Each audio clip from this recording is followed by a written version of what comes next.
চাই গো বাবা, আমি তো গো আমাদের আমি ছোটবেলা থেকে আছি গো, আমার তো কোনটা বাচ্চা যাইতেছে।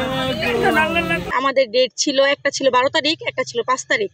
আমাদের 5 তারিখ তার ক্লিনিক থেকে যেটা আলট্রা করা হয়েছে সেটার ডেট ছিল 5 তারিখ, আর অন্য ক্লিনিকে যেখানে আলট্রা করছি সেখানে ডেট ছিল 12 তারিখ। উনি ওই ক্লিনিকের ডেট দেখে বলছে তুমি 12 তারিখ পর্যন্ত ওয়েট করবা, তোমার পেইন না ওঠা পর্যন্ত। যদি পেইন উঠে এর মধ্যে তুমি আমাদের ক্লিনিকে নর্মালের জন্য আসবা, কারণ বাচ্চা নর্মাল পজিশন আছে। আমাদের পেইন উঠে হালকা হালকা, বেশি না, একটু। পরে আমরা তার কথা অনুযায়ী আমরা যাই ক্লিনিকে। যার পরে ওই দিন তার একটা ওটি ছিল, এই জন্য সে আসে নিচে ওটি করার জন্য। এমনি মূলত সে 3টা বাজে বসে চেম্বারে ওটি করার জন্য। আসার পরে আমার রুগীকে নিয়ে যাওয়ার পরে সে দেখার পরে বলতেছে আমার রুগীর নর্মালি বাচ্চা হবে না। সেই বলছে যে নর্মালে হবে, এতদিন আমরা ওয়েট করলাম তার জন্য। এখন সে বলছে যে না, নর্মালে হবে না, সিজার করতে হবে। বাচ্চার পজিশন ভালো না, বাচ্চা বড় হয়ে গেছে, শরীরে তোনো নাই। তারপরে আমরা বলি আচ্ছা স্বাস্থ্যের জন্য যেটা ভালো সেটাই তো। তারপরে আমরা সিজার করানোর জন্য সে ডেট দিছে, এই সময় দিছে আমাদের 5টা বাজে। এই সিজার করাইতে করাইতে আমাদের বাচ্চা 8:30। সে নাকি মার্কেট করতে গেছে, সে জানি দেশের বাইরে কোথায় যাবে বেড়াইতে, এই জন্য মার্কেট করতে গেছে। তারপরে এই শামিমা ইসলাম কাকন সে আসছে, শামিমা ইসলাম কাকন না, এই দেওয়া আছে রিপোর্টে। তারপরে হচ্ছে গিয়ে সে 8টা বাজে আসে। আসার পরে আমার রুগীকে 8:10-এ হচ্ছে ওটিতে ঢুকানোর আগে তো তারা বলতে হবে যে আমাদের রুগীটার শরীরটা পাতলা কিংবা হিমোগ্লোবিন কম, তোমরা হচ্ছে রক্ত ব্লাড তোমরা হচ্ছে জোগাড় করে রাখো, কিংবা ডোনারটা তুমি জোগাড় করে রাখো। তারা আমাকে রক্তের কথা কিছু বলে নাই, তারপর আমি ডোনার জোগাড় করে রাখছি। তাকে সিজার করে ওটি করে তাকে বেডে দিছে। দেওয়ার পরে আমার রুগীর অবস্থা প্রচন্ড খারাপ। আমার রুগীর সারা শরীর সাদা হয়ে গেছে।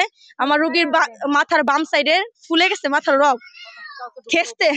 খেস্তে ছিল, কাউকে ঢুকতেও দেয় না, আগলা উদাম ফালায় রাখছে, সে খেস্তেছে। এই জন্য আমি জোর করে ঢুকে যায় দেখি রুগীর এই অবস্থা। উপর থেকে কম্বল আইনা আমি রুগীর শরীরে দিই। দেওয়ার পরে তাদেরকে জানাই এরকম ব্যবস্থা নেওয়ার জন্য। জিজ্ঞেস করছি সে রুগীর শরীর দেখে যে রুগীর কি রক্ত লাগবে। তারা বলছে যে না, রুগীর রক্ত লাগলে ডাক্তারই দিত, আপনাদের বলতে হবে না। ঠিক আছে, আমার ডোনার আমি পাঠিয়ে দিই। রাত্রের প্রায় 2টা বাজে। এমন সময় আমার রুগী প্রচন্ড খেস্তে আমার রুগীর খুব খারাপ অবস্থা, শিলিফাইটা যায় অবস্থা। এমন সময় তারা সিস্টারকে ডাক দেওয়ার পরে হচ্ছে আসার পরে বলে কি যে আমরা ওষুধ দিচ্ছি, সমস্যা নাই, সবার রিয়াকশন আর এক না, তো এই ওর শরীর তো পাতলা, এই জন্য রিয়াকশন একটু বেশি করছে, ঠিক হয়ে যাবে, একটু বসে থাকেন। পরে ডাক্তারকে জানানো হলে ডাক্তার আসা দেখেছে রোগীর অবস্থা অনেক খারাপ। আসার পরে রুগীটাকে ওটিতে নিয়ে যায়। আমাদের একটা পারমিশন জিজ্ঞেস করে না যে আপনার রুগীটার এরকম অবস্থা, আমরা ওটিতে নিব, শিলি খুলবো কিংবা শিলির ভিতরে কি হয়েছে না আমরা দেখবো। আমাদের কোনো পারমিশন আমাদেরকে জিজ্ঞেস করে নাই, কিংবা আমাদের রক্তের কথা তখনও বলে নাই।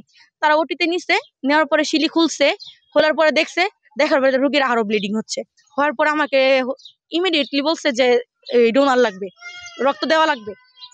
এত রাত্রে আমি ডোনার কোথায় পাবো? আমি ডোনার আইনা ফিরাই দিলাম তাদের জন্য, তারা বলছে লাগবে না, আমি ফিরাই দিলাম। আমি এত রাত্রে ডোনার কোথায় পাবো? সবাই ঘুমাচ্ছে। তারপর আমি অনেক চেষ্টা করার পর আমি নিজে যাই, যাওয়ার পর আমি নিজে রক্ত দেই। তারপরে তার মামা গেছিল, তার মামা রক্ত দেয়, 2 ব্যাগ রক্ত দিছি। তার স্বামী দিস রক্ত, ওইখানের কিছু ছাত্র ছিল, ছাত্ররা দিছে। দেওয়ার পর 4 ব্যাগ রক্ত দেওয়ার পর আমাদের রুগীর অবস্থা স্বাভাবিক আসে নাই। তারা আমাদের কিছু বলতেছে না।